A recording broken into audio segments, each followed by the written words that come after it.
Nova. I'll be reading chapters 5 and 6 of Wish Tree today. Chapter 5. Names aren't the only way we differ from crows. Some trees are male, some trees are female, and some, like me, are both.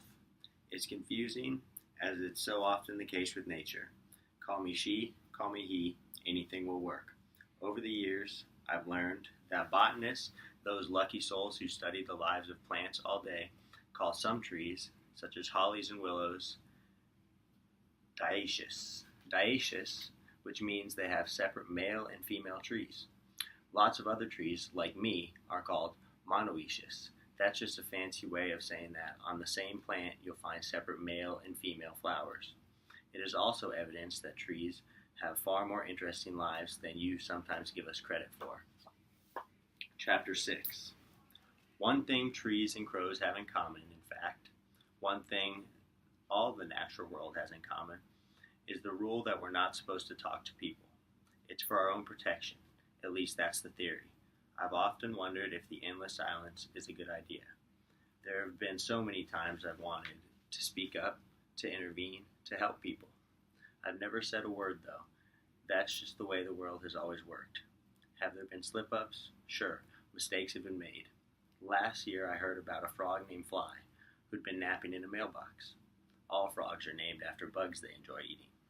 When the mailman opened the box, Fly leapt out with a frantic croak. The mailman fainted. He woke up to Fly, who was apologizing profusely, squatting on his forehead. Clearly, a breach of the don't talk to people rule. But, as always seems to happen, the incident was soon forgotten. After all, the mailman was absolutely certain that frogs can't talk. Just hearing things, he no doubt told himself. Interestingly enough, he retired not long after the frog incident. In any case, when you consider the number of trees and frogs and otters and wrens and dragonflies and armadillos and everybody else in the natural world, you'd think people who would have caught on to our little secret by now. What can I say? Nature is tricky, and people are, well, sorry, but most of you aren't that observant. Perhaps you're wondering, if you're a curious or doubting sort, just exactly how trees communicate. You may find yourself inspecting a nearby ponderosa pine, perhaps, or an aspen or sweet gum, puzzling out the magic. People speak with the help of lungs, throats, voice boxes, tongues, and lips, thanks to an intricate symphony of sound and breath and movement. But there are plenty of other ways to convey information.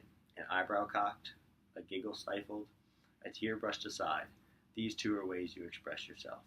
For a tree, communication is just as complicated and miraculous as it is for humans.